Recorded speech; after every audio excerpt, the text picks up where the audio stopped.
Сәлем достарики, қалдарыңыз қалай? Сіздермен Динара Ибраева, и бүгінгі Қазақ ТВ каналында. Мен ендігі жаңа зодиакалы тақырыбымызды ары қарай да жалғастырып, оны астрологиялық күйзеліске, уайымға, немесе депрессия ұшыраған кезде өзіңізді жақсы сезінудің шағын, жылдам жолдары туралы ақпаратты талқылағым келіп. Себебі астрологияда оның түбі 5-ші үйде орналасқан зодиакқа сәйкес, сіз мүмкіншіліктеріңіз бен таланттарыңызды дамыту арқылы өзіңіздің негативті сезімдерден құтылып алатын ақпаратқа ие болар екенсіз. Қысқасы, туу диаграммаңыздағы орын алушы 5-ші үйдегі зодиак белгісін қарау арқылы сіз өзіңізді көтерудің шағын, бірақ күшті әдістерін табуға қабілетті боласыз.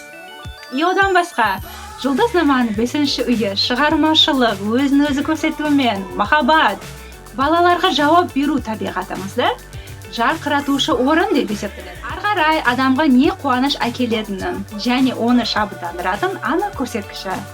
Сондықтан әрине ролик қараудан бұрын Google-ға кіріп, рассчитать натальная карта онлайн деп 5-ші үйдегі планеталар мен белгілерді табу жолын пайдаланып, оған сәйкес өзіңізді нақты қараңғы сезімдермен күресуге қаласаңыз астрологиялық шығармашыл таланттарыңызды үйрену, шынайы рақатпен көтеріңкі көңілді болу жолында бүгінгі роликті наталды картаңызға айталық 5-ші үйіңізге сары шаян белгісі түскен ахуалда бұл жерде. Жалпы сары шаяны ең күрделі және қайшылықты белгі екендігі кездейсоқ емес шығар. Бұл керемет нәзіктік, құмарлық, шығармашылық беретін белгі, эмоцияларын ағынан басқара білу маңызды. Әйтпесе, олар өз өмірін бұзатын қалетке келуі мүмкін. Өзін қызған сезімдерінен менмендігін ажырата алған сары шаян жеке тәжірибе арқылы өзін басқаруға жол бермей, басқалардың билеушісіне айналады. 5-ші үйде орын алған сары шаяндар құмарлықпен жасырын көрінсе де, сіз ауырған жеріне қаттырақ бассаңыз, сананың жарылуымен азапқа кәпілдік берілетін шығар. Сондықтан, сары шаяндар сезімдерін басқарауы қиын және бір уақытта жауапты көрінеді. Шығармашылықтың жемісіне де балалар сияқты алаламай, сезіммен қарайтыны соншалық, ол қылмыскерлерін өлтіруге де дайын болады. Яғни сынды кешіре алмайтын. Балалармен қарым-қатынасы күшті, бірақ жылы және мейірімді қарым-қатынас сирек кездеседі. Астрологтардың 5-ші үйдегі сары шаянды таранто түрімен бейнеледіні тура торды тоқып, оған қымбаттыларын бәрін тартатын жиі көрінеді. Ұстау және бақылау үшін олар кінә мен борыш сезіммен манипуляцияны қолданып және тұтас спектакльдер қояды. Олармен қарсыласуы болмай қоймайтын, өйткені бала да ерік-жігерлі, күрделі, сезімтал және әлемді жақсы білетін болады. Жалпы наталды картасында кімнің Марсы күшті болмаса сол женеді. Баласы немесе әкесі демекші.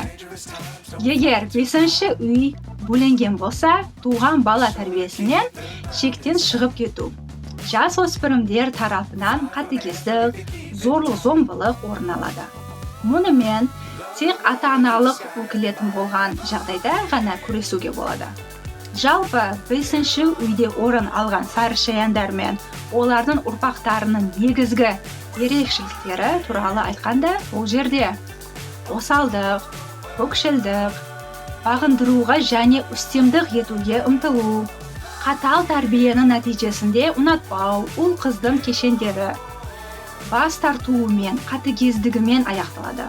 Ал тәрбиеге эмоционалды инвестиция салу арқылы туған адам өмірінің соңына дейін махаббат пен адалдылықты алады. Балалардың плутондық әрекеттерге, яғни қорқынышты фильмдер қарау, экстремалды спорт жасау, ұятсыз сөздерге, қара магия, басқа әлемге, өлім, тағыда қайта туылу тақырыптарына қызығушылығы келеді. Бала үшін күшті қорқынышы себепсіз болса да, оны балаларын балабақшаға жібермейтін, мектептегі достарымен қарым-қатынасты қатаң бақылайтын баласының жеке күнделігі мен телефондағы хабарларын қарайтын тергейтін дәрежеге дейін жеткізуі мүмкін. Жыныстық қатынасқа ерте қызығушылығы, эротикалық бейнелермен символдарды шығармашылық көрсетуге шабыттандырады. Жаман әсерге бейімділігі, жаман көз, әлсіз, ашулануы арандатушылықты беру мүмкін. Ары қарай тұлғаның қараңғы жағына деген қызығушылықтары ондай адамға өзін актерлік қабілетін ашуға көмектеседі. Сондай-ақ ол арамзалардың рөлдерін жақсы сомдайды. Ал психолог, жеке детектив және тергеуші, жазушы және режиссер ретінде қылмыскерлердің жасырын себептерін жақсы түсінетін, оны экранға әдемілеп жеткізетін шеберлігін тәрбиеледі. Ерік-жігері сізді сүйікті спорт түрінен керемет жетістікке жетуге ынталандырады. Сары шаяндағы 5-ші үйі бар ерлер мен әйелдер ғашық болған кезде құмарлық пен ауыртпалықты қажет етеді. Олар назар аударуды және таңдануды қалайды. Сонымен бірге олар таңдағандары үшін көп нәрсені құрбан етуге дайын.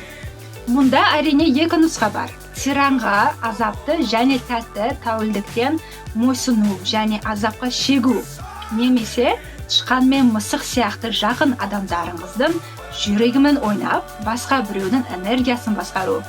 Дегенмен адал және қамқор серіктес пен тыныш бақыт олар үшін түсініксіз және қызықсыз сезінеді. Сондықтан олар бейсаналы түрде тұрақты емес. Бірақ жыныстық қатынаста харизматикалық және өнер тапқыш болып табылатын оғаш және қатыгез адамдарды таңдайды. Сары шаяндағы 5-ші үйдің иелері үшін интимдік қарым-қатынастар өте маңызды. Олар шабыт алушы, өзін танудың, релаксацияның және өмірге деген құштарлығын көзі болып табылады. Сары шаяндағы күшті Плутон немесе Марспен серіктестерді таңдау таңқаларлық емес.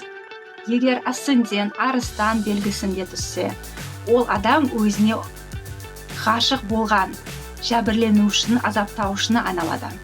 Оның психологиясын жақсы түсінеді және оны ойын сауық пен жеке күш сезімі үшін басқарады. Сонымен эмоциялар жұлдыз жорамал иесінің дәрісі. Оларды басу арқылы ол депрессияға және қатыгездікке түсіп, шашырап, басқалардың алдында осал болып қалады. Ал шығу жолы ауыр және бақыланбайтын энергия ағындарына тартылмай. Өз ішінде және оқиға деңгейінде спектакль ретінде не болып жатқан бақылау үшін тәжірибеден ажырау. Бұл дейтін балаларды сүюге және тәрбиелеуге қатысты. Өйткені оның жас ұрпағы да өздерін оғаш, қайталанбас дүниетанымын қорғау үшін қақтығыстар мен дауларды тудыруға тырысады. Бұл жағдайда сіз жақсы отбасылық психотерапевтсіз, бүкіл диаграмманы бағалау үшін астрологпен кеңесусіз және планетаның жұмбақ және мистикалық жерлеріне саяхатсыз жасай алмайсыз. Ал стресс нүктелерін сыртқы әлемге жылжытуға және Плутонды тыныштыруға тау өзендерін, гейзерлердің жанында демалуға арналған ең жақсы орын. Егер Марс пен Плутонға жаман әсер етсе, таңдалғандардың өлімі жергілікті адамның қатыгез және импульсивті мінез құлқына байланысты. Бұл планеталардың орналасу және олар қатысатын аспектілерді барынша түзетуді талап етеді. Әлбетте видеоролик соңында осындай бір жасалған ақпарат сіздерге ұнаған жағдайда лайк, комментарий, подписка жасауды ұмытпаңыз. А дәл қазір болса, пока-пока. Arrivederci.